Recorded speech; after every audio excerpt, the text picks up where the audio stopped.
Lunedì 26 gennaio, Santi Tito e Timoteo. È il 26esimo giorno dall'inizio dell'anno, ne mancano 339 al termine. Il sole sorge alle 7:38 e tramonta alle 17:09. La luna si leva alle 10:49 e tramonta a 00:51.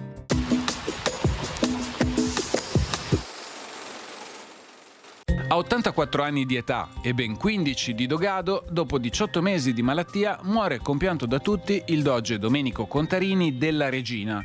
Egli riposa il sonno eterno nella tomba di famiglia situata in chiesa di San Beneto.